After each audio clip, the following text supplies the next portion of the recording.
So now Varun beverages limited, अब देखिए split से पहले तेजी होती है कई स्टॉक्स के अंदर, लेकिन एक्चुअल में अगर आप देखें तो वरुण बेवरेजेस के अंदर गिरावट हो रही है।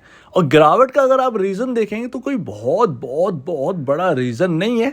हालांकि यहाँ पर जो एक न्यूज़ है जो कि आपको देख लेनी चाहिए और उसको याद कर लेनी चाहिए, क्योंकि यहाँ पर जो गिरावट हो रही है 2-3 दिनों से, वो उस न्यूज़ के इम्पैक्ट की वजह से कहीं ना कहीं हो भी रही है। तो उसमें स्प्लिट का कोई फैक्टर यहाँ पर नजर नहीं आ रहा है। तो वरुण बेवरेजेस के अंदर ना जो गिरावट आपको देखने को मिल रही है वो सिर्फ और सिर्फ स्प्लिट की वजह से नहीं मिल रही है।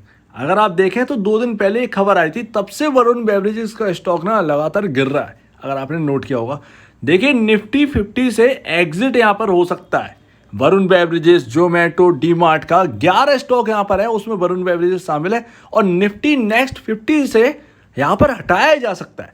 सो इसकी वजह से कहीं ना कहीं, इस न्यूज़ की वजह से कहीं ना कहीं यहाँ पर प्रेशर देखने को मिल रहा है। और भी अगर आप डिटेल में जाएंगे इस न्यूज़ के, तो आपको यहाँ पर जो है ना वो पता चलेगा कि डेडलाइन जो है ना वो सबमिट करने की, फीडबैक सबमिट करने की यहाँ पर 10 जून है। यहाँ पर फाइनल यहाँ पर जो है ना मॉडिफिकेशन यहाँ पर जो क्या होगा, यहाँ पर कमेटी का यहाँ पर जो है आंसर क्या होगा इसके ऊपर, वो अभी आना बाकी है। तो तब तक कहीं ना कहीं आपका यहाँ पर स्टॉक में प्रेशर देखने को मिल सकता है। कहीं ना कहीं ये न्यूज़ जो है ना वो लगातार प्रेशर बनाए हुए है, क्योंकि अगर यहाँ पर ये फाइनल हो गया कि निफ्टी नेक्स्ट 50 से हटाया जा रहा है वरुण बेवरेजेस, तो कहीं ना कहीं जो फंड्स हैं वो यहाँ पर रीबैलेंसिंग के लिए आएंगे। उसमें क्या होगा, यहाँ पर रीबैलेंसिंग चलते यहाँ पर कहीं ना कहीं गिरावट हो सकती है। तो ये यहाँ पर ना प्रॉब्लम वाली बात है, और इसी वजह से स्टॉक के ऊपर कहीं ना कहीं इस न्यूज़ का इम्पैक्ट देखने को मिल रहा है, और कहीं ना कहीं इसकी गिरावट भी है। लेकिन अभी भी ये सारी चीज़ें अभी तय नहीं है, सिर्फ बात कही गई है और सिर्फ बात करने पर ही स्टॉक गिरा है। अगर 10 जून को ये फाइनल हो जाता है कि ये नहीं निकाला जाएगा बाहर, तो फिर यहाँ पर कहीं ना कहीं यहाँ पर जो है ना वापस, अभी 15 जून को आपका जो है ना स्प्लिट है, ठीक है ना, 15 जून 3-4 दिन इनफ है तेजी के लिए। 10 जून के बाद तो क्लियर अगर हो गया 10 जून तक, तो यहाँ पर जो है ना फिर बाकी दिन कहीं ना कहीं यहाँ पर जो है ना तेजी के हो सकते हैं, पॉसिबल है अगर ये बाहर ना निकाला जाए। तो यहाँ पर ना लोग यहाँ पर सोच के रखे थे कि यहाँ पर 2000, 2200 के यहाँ पर जो है ना टारगेट अचीव हो जाएंगे स्प्लिट से पहले। कल मैंने आपके सामने वो वीडियो बनाई थी, वो वीडियो के बारे में मैं चर्चा थोड़ी देर बात करूँ, लेकिन यहाँ पर जो है ना आपका RSI क्या कहता है, क्या इसके जो टेक्निकल है वो काफ़ी ज़्यादा ओवरआउट है, ऐसा भी बिल्कुल भी नहीं है, न्यूट्रल यहाँ पर जो है। तो जो भी है वो न्यूज़ का इम्पैक्ट है, वो रीबैलेंसिंग का कहीं ना कहीं इम्पैक्ट देखने को मिल रहा है, इससे ज़्यादा और कुछ नहीं है। यहाँ पर RSI वैल्यू बिल्कुल ठीक है, न्यूट्रल है, 47.84 है। इवन अगर यहाँ पर ना आप पी रेशियो की बात करोगे वरुण बेवरेजेस के अंदर, तो आपको पता चलेगा कि यहाँ पर ना पी रेशियो जो है ना वो ब्रिटानिया का एकदम पी रेशियो इंडस्ट्री के आसपास है, और वरुण और ब्रिटानिया दोनों ना ये दोनों कॉम्पीट कर रहे हैं बहुत बुरी तरह से। इवन यहाँ पर जो है ना सालाना अगर आप नेट सेल और प्रॉफिट देखें तो ब्रिटानिया से थोड़ा सा आगे निकल के हैं, कुछ करोड़ में फिगर जो है ना वो आगे निकल गई है। तो वरुण बेवरेजेस को उसी का यहाँ पर जो है ना यहाँ पर बेनिफिट मिल रहा है, और पी रेशियो कुछ बहुत ज़्यादा महंगा नहीं है। ब्रिटानिया भी आपका यहीं पर वर्क कर रहा है, आपका जो नेस्ले है वो आसपास ही वर्क कर रहा है, और आपका वरुण बेवरेजेस जो है ना वो इंडस्ट्री पी के आसपास ही वर्क कर रहा है। तो बहुत ज़्यादा आप कहें महंगा है ऐसा तो यहाँ पर नहीं देखने को मिल रहा है।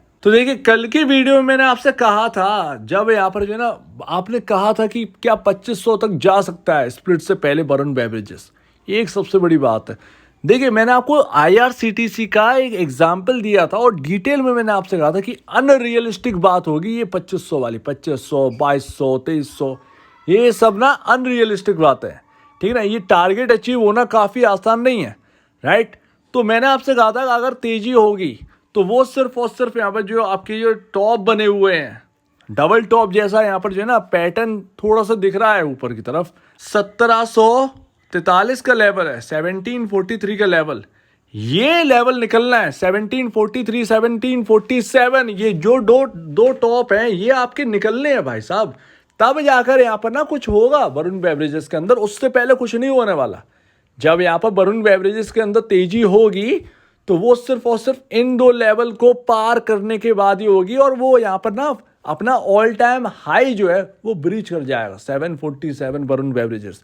और जब भी कोई stock all time high breach करता है तो इसके अंदर अच्छी खासी तेजी होती है, और कहीं ना कहीं स्प्लिट का यहाँ पर जो है ना वो फैक्टर यहाँ पर बैठ जाएगा। इसीलिए मैंने आपसे कहा था कि पॉसिबल है 1743, 1747 के ऊपर चलते ही यहाँ पर आपको 1900, 2000 तक की जो साइकोलॉजिकल लेवल है 2000 का, वहां तक कहीं ना कहीं यहाँ पर ना तेजी हो सकती है स्प्लिट की वजह से।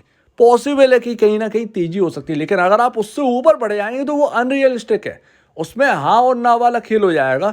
एक साइकोलॉजिकल लेवल तक जाने का कोशिश कर सकता है स्टॉक, ये तो समझ में आता है कि चलो स्प्लिट का फैक्टर है, 2000 साइकोलॉजिकल लेवल है, राइट। तो वहाँ तक कहीं ना कहीं कोशिश कर सकता है जाने का। अब 2000 से ऊपर जाना होगा तो अगर चला जाएगा तो उसमें कोई दिक्कत वाली बात तो है नहीं, उसका एंजॉय करिए आप, राइट। लेकिन हाँ, ये बात और ध्यान रखिएगा कि पी रेशियो अभी तो मेंटेन है इन लेवल्स के आसपास, पी रेशियो आपका मेंटेन है। अगर ये 2021 2200 2300 के लेवल चला गया तो भाई साहब पी रेशियो जो है ना वो काफ़ी ज़्यादा महंगा हो जाएगा, सभी कंपनियों से, नेस्ले से, आपका ब्रिटानिया से, इन सब से महंगा हो जाएगा। तो कहीं ना कहीं वो स्प्लिट के टाइम हो जाए या स्प्लिट के बाद हो, वो कहीं ना कहीं एडजस्टेड होता हुआ कहीं ना कहीं नज़र आएगा और स्टॉक फिर वापस नीचे नीचे जो है ना वो आता हुआ दिखेगा। तो इसका बहुत ध्यान रखें। स्प्लिट से पहले कोई तेजी का मौका मिल जाए तो अच्छी बात है, बट स्प्लिट के बाद अगर आप देखें तो पी रेशियो बहुत महंगा हो जाएगा, ठीक है ना। तो इसको बहुत खासा ध्यान रखें आप। पी रेशियो आपका 80-85 का अगर पहुंच जाएगा इंडस्ट्री से तो आपका ब्रिटानिया बहुत दूर है, ब्रिटानिया ठीक पी पर काम कर रहा है, आपका नेस्ले से सीधे टक्कर है, तो वो ठीक ठाक पी पर जो है ना वो वर्क कर रही है। तो आप महंगे हो जाएंगे तो ये इसमें यहाँ पर ना थोड़ा सा जमता नहीं है ये बात। तो इस बात को यहाँ पर ध्यान रखें। तेज़ी तभी होगी इसके अंदर जब ये 1743 1747 का लेवल जो है वो निकलेगा, क्योंकि ये डबल टॉप जैसा है। ये आप देखिए, ये कोई भी देखकर बता सकता है, इसमें कोई बड़ी बात नहीं है, ठीक है ना। तो इसके बाद ही तेज़ी हो सकती है भाई साहब। उससे पहले यहाँ पर जो है ना अगर ये क्रॉस नहीं कर पाया लेवल तो वहाँ से दोबारा सेलिंग आ जाएगी। तो ये बात ध्यान रखिएगा। निचले लेवल ये जो गिरावट हुई है कहाँ पर जाकर रखेगी, ये भैया आपका है यहाँ पर 1543-44 के आसपास ऑलमोस्ट। तो इसका खासा ध्यान रखें, अगर गिरावट होती है तो यहाँ तक हो सकती है, लेकिन अगर ये लेवल भी ब्रीच होते हैं तो एक यहाँ पर जो है ना पॉसिबिलिटी है कि एक अच्छी खासी गिरावट आपको देखनी पड़े। वो 1460 1450 के लेवल्स तक यहाँ पर जो है ना पॉसिबिलिटी बनती है, क्योंकि यहाँ पर जो है ना काफ़ी ज़्यादा डाउन साइड फिर यहाँ पर जो है ना लेवल्स आ सकते हैं। और यहाँ पर मूविंग एवरेज के अगर हिसाब से देखें ना इसमें तो 50 डेमा के काफ़ी ज़्यादा ऊपर है, 50 100 200 डेमा के काफ़ी ज़्यादा ऊपर। आपका 50 डेमा जो है ना वो 1511 के लेवल पर है। अगर यहाँ पर जो है ना गिरावट होती है और ज़्यादा तो यहाँ पर जो है ना ये संभलने के लेवल्स हैं, ये 1511 या फिर यहाँ पर बात करें ना वो 1544 ये लेवल्स यहाँ पर जो है ना बचने के लेवल हैं इस स्टॉक के। अगर वो यहाँ पर जाता है 50 डेमा पास में आ जाता है, 50 डेमा से अगर सपोर्ट नहीं लिया तो वो फिर यहाँ पर जो है ना 1450 1460 तक के लेवल जो है ना वो कहीं ना कहीं देखने को मिल सकते हैं। तो इस बात का ध्यान रखें। ये शायद ये जो न्यूज़ आई थी उसका इम्पैक्ट है इस स्टॉक के ऊपर, वो रीबैलेंसिंग के चलते कहीं ना कहीं हो रहा होगा। लेकिन अभी भी ध्यान रखिएगा स्प्लिट का जो डेट है वो 15 जून है, अभी टाइम है उसको। अगर तेजी होने होगी तो 4 दिन इनफ है इसके लिए, ठीक है ना। तो इस पर ध्यान दीजिए, बाकी सपोर्ट पर ध्यान दीजिए। जितना यहाँ पर जो है ना हायर साइड जाना हो तो चले ही जाएगा, उस हायर लेवल पर ध्यान दीजिए जो कि मैंने आपसे बात करी। वो दो टॉप वाली जो कैंडल्स है उसके ऊपर 1747 1743 निकलेगा तब जाकर, ठीक है ना। तो उम्मीद है आप इस बात को समझे होंगे। वो पुरानी वीडियो में मैंने यही कहा था, अगर आप उसमें देखेंगे तो आपको वही देखने को मिलेगा। मैंने कोई लेवल नहीं देखे थे ना टारगेट दिए थे, मैंने आपको सिर्फ बताया था कि जो एक रियलिस्टिक तेजी क्या है और एक आर्टिफिशियल तेजी क्या है। और वो IRCTC का सही एग्जाम्पल, सटीक एग्जाम्पल आपको दिया था, वो आपके बहुत काम आएगा। आज नहीं तो कल यहाँ पर जो है ना किसी भी स्टॉक में काम आ सकता है। तो आप उम्मीद है यहाँ पर समझे होंगे कि वरुण बेवरेजेस के अंदर क्या चल रहा है। आपका क्या कहना है इसके ऊपर कमेंट सेक्शन में कहिएगा। और अगर आपसे वीडियो प्रॉब्लम है, कुछ कहना है तो प्लीज़ कमेंट सेक्शन में कहिएगा। और अब दिस वीडियो देखने के लिए बहुत धन्यवाद दोस्तों।